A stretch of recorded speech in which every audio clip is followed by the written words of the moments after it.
Have you ever held on to something, a relationship, a dream, a specific outcome, believing deep down that this has to be mine? Maybe it was someone you once loved deeply. Maybe it was a career opportunity you thought was your one shot in a lifetime. Or maybe it was just a vision of how your life was supposed to look, a picture you'd carried in your mind for years. And then, things didn't go the way you hoped.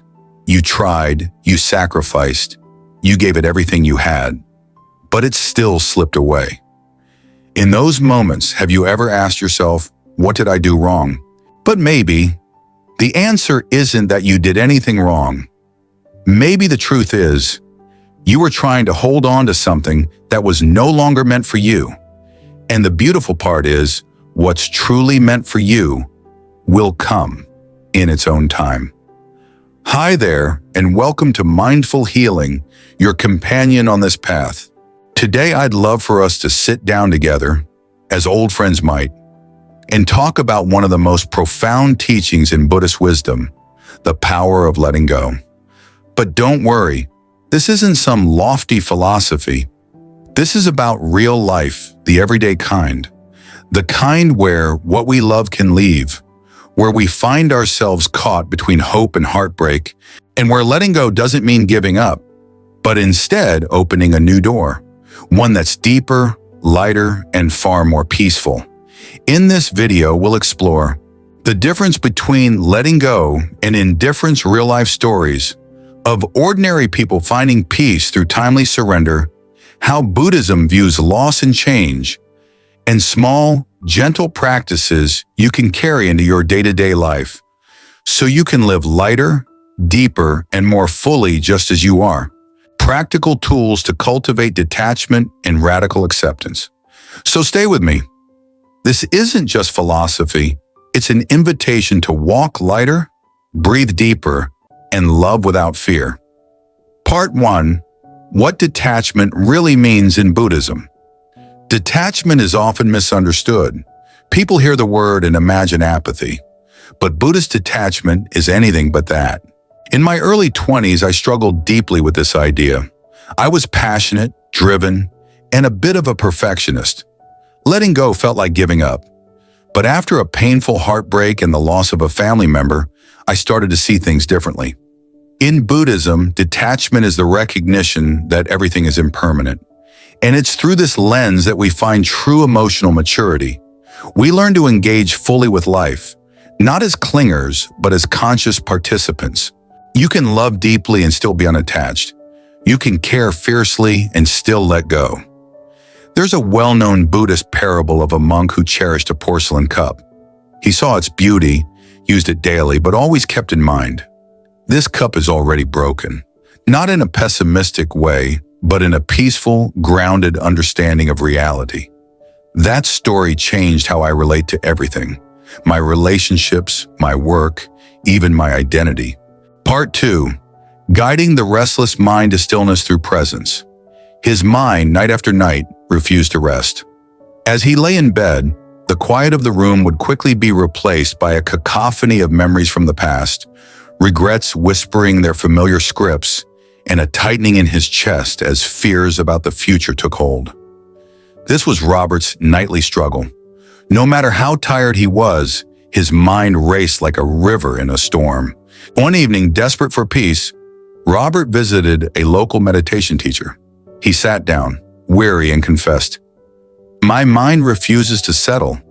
Even when I try to sleep, my thoughts rush in and pull me away." The teacher didn't respond with a lecture. Instead, he gently handed Robert a warm cup of tea. "Feel the warmth in your hands," he said. "Notice the weight of the cup. Watch the steam rise. Drink slowly. Let each sip anchor you in this moment." At first, it felt like a small gesture, but as Robert followed these instructions, something unexpected happened. His thoughts began to slow, his breathing deepened, his shoulders softened. In that moment of presence, the storm within him started to calm. "The body is always in the present," the teacher said, resting a hand on Robert's arm. "But the mind loves to wander. To rest peacefully, we must invite the mind back into the body." That night, Robert tried something new. Instead of battling his thoughts, he focused on gently feeling his body relax, breath by breath. For the first time in years, he drifted into a deep, uninterrupted sleep. Part 3. A mindfulness body scan. Preparing the body for sleep. To guide the body into stillness, we can practice a simple yet powerful technique, the mindfulness body scan. Let this be your bridge between wakefulness and rest. If you're already practicing Vipassana, you might choose to skip ahead, but feel free to stay if you'd like a gentle refresher. Mindfulness body scan before sleep. Find a comfortable position. Lying down is ideal. Let your hands rest gently at your sides. Close your eyes. Take a slow, deep breath in and exhale fully. Begin to bring your awareness to different parts of your body, one by one. Feet. Notice any tension or tingling. Allow your feet to soften as if they're sinking into a warm pool of water. Legs. Move your awareness up through your calves and thighs. Feel the muscles loosen and release any tightness. Abdomen. Let go of tension in your belly. Feel the breath moving freely here. Hands and arms. Unclench your fists. Let your shoulders drop. Release the weight of the day. Face. Soften your jaw. Relax your forehead. Allow your eyes to rest. Head, reach the crown of your head. Imagine a wave of warmth flowing over you, like a breeze sweeping across a still, quiet field. By the time you complete this practice, sleep will already be near. Why this works? The mindfulness body scan is more than just relaxation. It's a method to anchor awareness. It brings the scattered mind back to the here and now. In Buddhist teachings, this is called grounding in the present. We can only find peace in the present, not in the mind's endless rehearsals of yesterday and tomorrow. With regular practice, the body scan becomes effortless, a nightly ritual that soothes the nervous system and signals safety. It gently tells the body, you are safe now. You can let go. Tonight, before you close your eyes, ask yourself, can I allow my body to rest without needing to fix or change anything? If your heart says yes, then sleep is already on its way. Part 4. Letting go of control. Trusting the flow of life. Years ago, I found myself standing at a major crossroads. I had just lost my job, a job I had dedicated years of my life to. Panic hit like a crashing wave. How would I survive? What should I do next? In the midst of that panic, I tried to take control of my life again, sending out job applications everywhere, polishing my resume, mapping out every single step. Nothing worked. It was only when I truly let go that clarity finally began to appear. I started volunteering at a meditation center near my home. What I thought was a temporary fix turned out to be a doorway to my life's purpose. It was in that empty space that something real and new began to take root. This is one of life's great paradoxes. The more we let go, the more space we create for life to move through us. There is a simple yet powerful teaching in Buddhism. Let go or be dragged. Letting go does not mean giving up. It means recognizing that we cannot control every outcome, and that's okay. We can still try, but without clinging to the result. Think of a river. It doesn't resist the rocks in its path. It flows around them, over them, embracing every bend along the way. It doesn't try to change the terrain. It flows with it. The Buddha often spoke about the illusion of control. He taught that our efforts to cling to certainty are one of the roots of suffering because the nature of life is impermanence. Change is not life going wrong. It is the very nature of life. Many of us live this way. We cling to relationships that no longer nourish us. We hold on to jobs that drain us. We grip tightly to old versions of who we think we are. We're afraid that if we let go, we'll fall. But more often than not, it's the letting go that actually saves us. How do we learn to let go? Accept uncertainty. The first step is to acknowledge what we usually avoid. Life is uncertain. There are no absolute guarantees. The problem isn't uncertainty, but our resistance to it. Change the question. Instead of asking, how can I control this? Try asking, what is this moment trying to teach me? That simple shift can move us from fear to curiosity. Detach from the result. Do your best, but don't obsess over the outcome. Like a gardener tending a plant, you don't yank the roots to make it grow faster. Trust the process. Return to the present moment. Use meditation, journaling, or simply follow your breath to come back to now. It is here, not in imagined futures, that trust begins to take root. Do not identify with outcomes. You are not your job, your achievements, or your mistakes. The less we tie our identity to what is external, the more freedom we find within. An unexpected door. I once worked with a woman who had just gone through a painful breakup. She said to me, "It feels like my future ended with that relationship." But 6 months later, after learning to let go, she began writing again. She took walks in nature. She reconnected with her spiritual life. What once felt like a loss became space for something true to be born. Letting go is not passive. It is participating with life without attachment. We walk with life, not against it. In Buddhism, this is the middle way: effort without clinging, intention without grasping. So next time you feel the urge to control, to grip, to resist, pause, take a breath, and ask yourself, what would happen if I chose to trust instead of control? You might just realize that life, in its quiet wisdom, has been waiting for you to soften all along. Part 5. Compassion, the gentle power within. If letting go is the art of liberation, then compassion is the grace that softens the heart along the way. Without compassion, letting go can feel cold, harsh, or distant. But with compassion, it becomes sacred. It turns surrender into strength. Many people think of compassion as something we give to others, an outward act. But the truth is, compassion begins within. In fact, without self-compassion, the kindness we show to others can sometimes be a mask, not true presence. Metta bhavana, the practice of loving kindness. In Buddhist practice, there is a powerful form of meditation called metta bhavana, the meditation of loving kindness. It helps us cultivate a gentle energy of goodwill, starting with ourselves and expanding outward to others. Here's how you can practice it. Sit quietly, close your eyes. Take a few deep, steady breaths. Then silently repeat these phrases. May I be at peace. May I be happy. May I live with ease. As you say each phrase, imagine yourself surrounded by warm, golden light.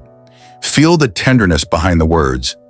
Then gradually extend this compassion to a close friend, someone you feel neutral about, someone who has hurt you, all living beings. The first time I practiced metta, I found it hard to speak kind word to myself.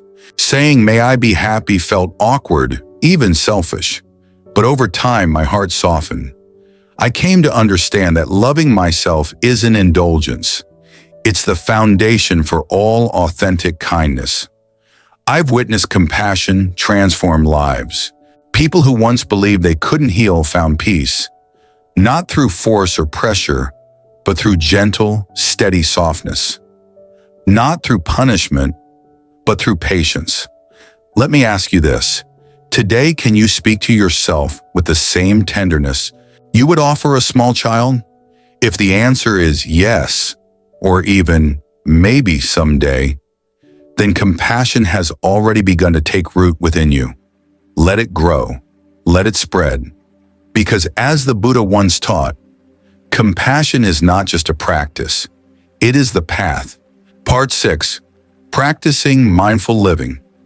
Every day together, we've walked through lessons on letting go, acceptance, compassion, and releasing control.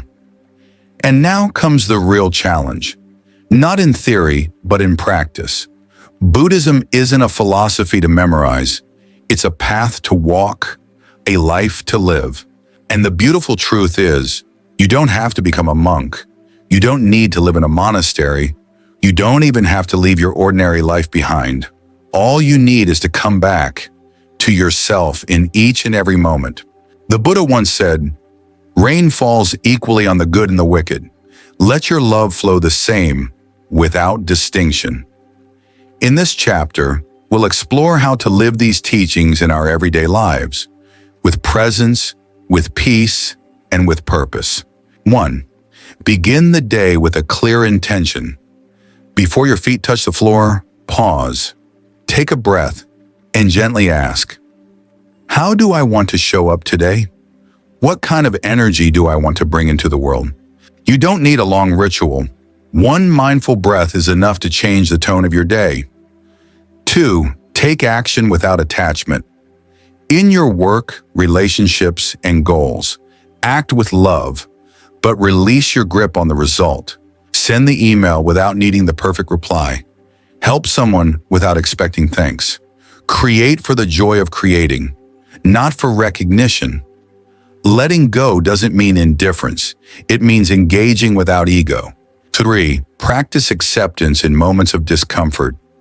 When life doesn't go your way, and it won't, try whispering softly to yourself, "This too." It's raining on your only day off. This too. Someone unfairly criticizes you. This too. You feel tired, anxious, or confused. This too. You don't have to like it, but you can meet it with an open heart. Acceptance gives you your energy back. 4. Let meditation be your quiet anchor. Just 5 minutes a day can shift your whole awareness. You don't need perfect posture. You don't need bells or incense. Just sit, close your eyes, follow your breath. Some days your mind will wander. That's okay.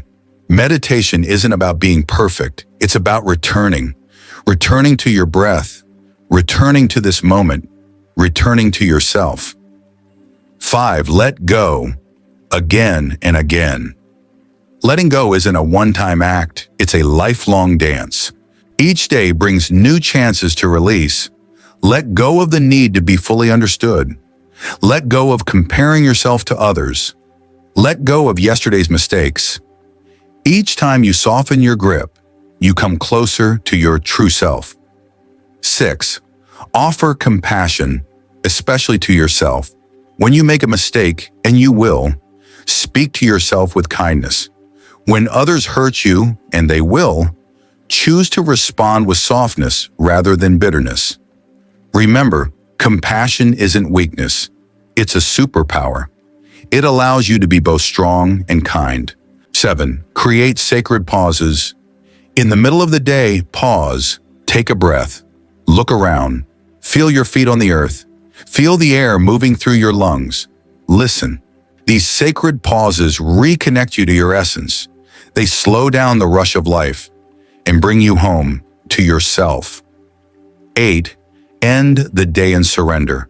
Before sleep, reflect on your day, not to judge, but simply to observe.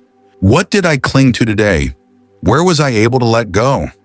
What part of me could use a little more compassion?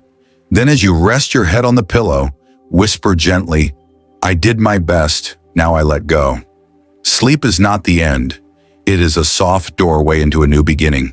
What is meant for you will come. If you've made it this far, take a breath. Let these teachings land in your body, not just your mind. Life is full of uncertainty. You will love and lose. You will rise and fall. But through it all, there is a current beneath the surface, a wisdom flowing like a river. When we stop resisting, we can feel it. When we let go, we float. When we trust, we are guided. What is meant for you will come, not through force, but through flow. Not because you gripped it tightly, but because you were open enough to receive it. So walk gently, hold nothing too tightly, love freely, rest often, and remember, you are not lost. You are simply becoming. This is mindful healing. Thank you for being here. If this touched you, share it with someone who needs it. Leave a comment below and let us know what part of this journey resonated most with your heart. Until next time, may you be well. May you be happy. May you be free.